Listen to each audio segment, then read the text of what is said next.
Assalamualaikum. Selamat datang di channel YouTube Delsergei 71. Dukung channel ini dengan cara like, komen, dan subscribe. Selamat menonton dan terima kasih. Pertanian merupakan sumber kehidupan bagi setiap negara di dunia. Jika ditelaah, pertanian memang lekat dengan urusan perut. Tapi, jika dikaji lebih jauh lagi, pertanian ternyata memiliki peran dan jangkauan yang luas dalam setiap sendi kehidupan. Bahkan, pertanian merupakan salah satu acuan untuk melihat kemajuan dari sebuah peradaban, mulai dari zaman dahulu sampai zaman sekarang. Hal ini dapat kita lihat dari setiap perkembangan peradaban manusia, di mana pertanian selalu memiliki peran yang krusial, atau bahkan menjadi penyebab sebuah peradaban itu bisa maju dan berkembang. Berdasarkan catatan sejarah, para manusia terdahulu mendapatkan sumber makanan hanya dengan cara berburu. Lalu, setelah mereka mengenal cara bercocok tanam, maka mulailah terbentuk peradaban pertama, yang terus berkembang pesat hingga sekarang. Hal ini membuktikan bahwa pertanian merupakan salah satu aspek penting dalam sejarah perkembangan peradaban manusia. Walaupun masih banyak yang memandang pertanian dengan sebelah mata, hanya karena setiap hari berkutat dengan tanah dan lumpur.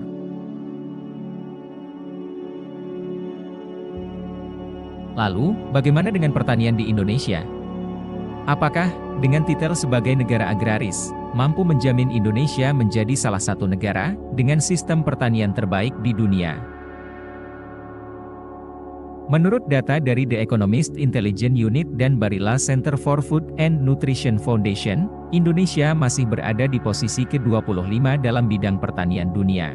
Peringkat yang bisa dikatakan tertinggal jauh, jika dilihat dari tingkat kesuburan tanah yang dimiliki Indonesia.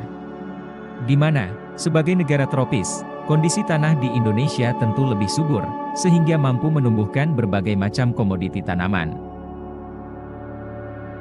Lantas, apa yang menjadi penyebab ketertinggalan pertanian di Indonesia? Sadar atau tidak, pertanian di Indonesia terasa sangat lambat untuk maju. Padahal, kita memiliki lahan yang luas dan tanah yang sangat subur. Kenapa hal ini bisa terjadi, padahal Indonesia adalah negara agraris? Salah satu penyebab terbesar, yang menjadi penyebab ketertinggalan pertanian di Indonesia, adalah mindset dan pola pikir masyarakat. Di mana, pertanian selalu dianggap sebagai pekerjaan yang kurang menguntungkan, miskin, dan kotor. Bahkan, mayoritas petani yang menurunkan pemikiran ini kepada anaknya. Sehingga, berkurangnya minat pemuda Indonesia untuk terjun ke dunia pertanian. Indonesia justru memiliki serapan sarjana pertanian yang rendah, sedangkan setiap tahunnya, lulusan sarjana pertanian sangatlah banyak. Akibatnya, berkurangnya penerapan implementasi riset akademis di sektor pertanian. Berbicara soal riset keilmuan, Indonesia bisa dibilang mampu untuk bersaing pada bidang pertanian. Akan tetapi, kurangnya penerapan dan implementasi akan riset tersebut, membuat Indonesia masih tertinggal dari negara lain. Hal ini jugalah, yang menyebabkan kurangnya kreativitas dan inovasi dari pertanian di Indonesia, dibandingkan dengan negara lain. Peningkatan jumlah penduduk, kepemilikan lahan yang sempit, serta tingginya konversi lahan pertanian, menjadi salah satu titik permasalahan pertanian Indonesia. Namun, hal ini bisa saja teratasi, jika saja SDM petani di Indonesia dibina dengan baik, agar mampu memanfaatkan teknologi yang berguna di bidang pertanian. Sehingga, petani Indonesia bisa memiliki kemampuan yang mumpuni. Jika kita berkaca kepada pertanian di Jepang, tentu kita tahu bahwasanya tingkat kesuburan tanah di Indonesia jauh lebih tinggi.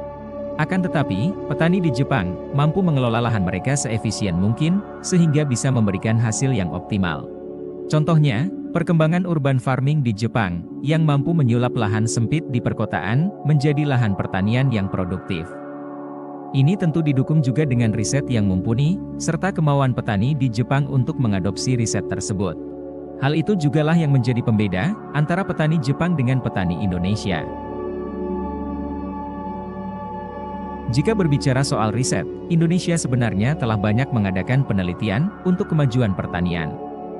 Namun sekali lagi, kurangnya penerapan akan hasil dari riset tersebut membuat teknologi pertanian di Indonesia seperti berjalan di tempat. Jika saja ilmu dan hasil penelitian tersebut bisa diterapkan dengan optimal, bukan tidak mungkin, petani Indonesia bisa menyaingi petani yang ada di Belanda. Secara, kita memiliki banyak keunggulan yang tidak dimiliki oleh negara-negara tadi. Seperti, tanah yang subur, iklim yang bersahabat, biodiversitas yang tinggi, serta sumber daya manusia yang melimpah. Solusi yang dibutuhkan saat ini, ialah merubah mindset dan pola pikir masyarakat Indonesia tentang pentingnya memajukan pertanian. Untuk itu, dukungan penuh dari pemerintah, ilmuwan, serta para mahasiswa pertanian sangat diperlukan.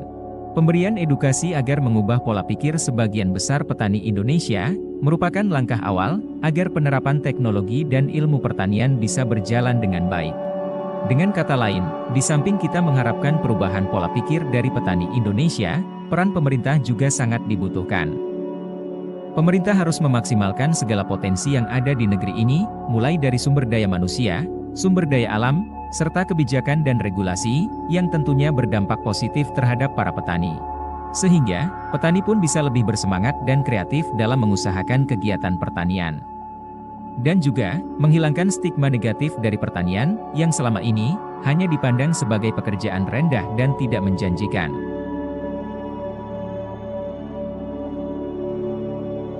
Nah, itulah penjelasan singkat, kenapa pertanian di Indonesia, seperti tertinggal jauh oleh negara lain. Semoga, video ini bisa sedikit membuka mata kita, bahwa, pertanian merupakan salah satu aspek penting dalam kehidupan.